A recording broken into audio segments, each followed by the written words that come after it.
Kita lanjutkan ke informasi berikutnya, pemirsa. Ajang G20 diklaim menjadi pendorong kuat bagi kembalinya sektor pariwisata Bali. Namun tentu saja butuh lebih banyak upaya untuk membawa Bali kembali seperti sebelum pandemi. Apa dampak yang dirasakan pelaku wisata di Bali? Berikut informasinya untuk Anda. Satu pekan terakhir, geliat pariwisata di Bali terasa lebih kencang. Bebun, pengemudi taksi di Bali, mengakui pemakai jasanya melonjak.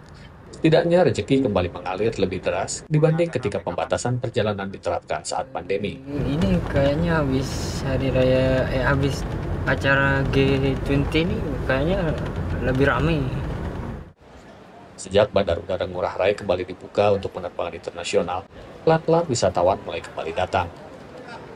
Penyelenggaraan G20 seolah menjadi roket pendorong yang diyakini mampu mempromosikan sektor pariwisata lebih efektif untuk melanjutkan tren positif. Sektor perhotelan juga menengguk berkah. Pengelola hotel, khususnya di kawasan Nusa Dua Bali, mengalami peningkatan hunian kamar.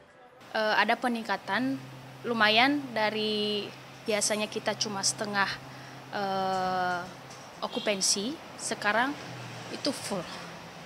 Jadi setelah ada G20 ini, room kita full. Data Gabungan Industri Pariwisata Indonesia atau GIPI Bali menyebut tingkat hunian kamar hotel naik menjadi sekitar 50%. Sementara hotel-hotel di kawasan Nusa Dua dipastikan tingkat huniannya mencapai 100%. Di kawasan Nusa Dua sendiri yang menjadi pusat penyelenggaraan G20, terdapat belasan hotel berbintang dan sejumlah villa mewah. Total ada lebih dari 5.400 kamar yang mampu menampung 21.000 orang. Menteri Pariwisata dan Ekonomi Kreatif memastikan destinasi wisata telah sepenuhnya siap menyambut delegasi G20.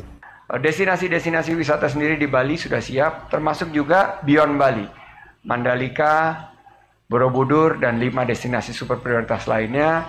Seandainya ada kunjungan yang akan dilakukan oleh para delegasi dan para peserta setelah prosesi G20 selesai.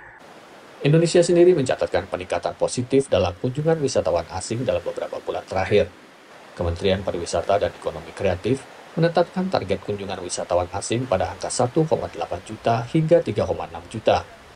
Dibanding 2021, angka kunjungan wisatawan pada September 2022 meningkat 10,8% dalam periode yang sama, dengan jumlah 538.000. Total selama 2022 sampai September, jumlahnya mencapai 2,4 juta wisatawan.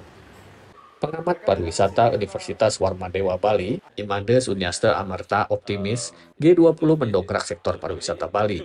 Namun semua membutuhkan waktu. Jadi tidak bisa instan seperti itu, memang kita berharap ke depannya. Nah, ini tentu momentum yang luar biasa bagi kami, dan ke depannya tentu ini akan menjadi modal awal juga untuk recovery dari perekonomian Bali, khususnya di sektor pariwisata. Pemilihan Bali sebagai lokasi penyelenggaraan G20, kata Sunyaste, memberi banyak makna. Setidaknya Bali masih bisa dipercaya dan mampu menunjukkan eksistensinya sebagai destinasi terbaik yang siap dikunjungi wisatawan mancanegara. Ajang G20 diklaim menjadi pendorong kuat bagi kembalinya sektor pariwisata Bali. Namun tentu saja butuh lebih banyak upaya untuk membawa Bali kembali seperti sebelum pandemi.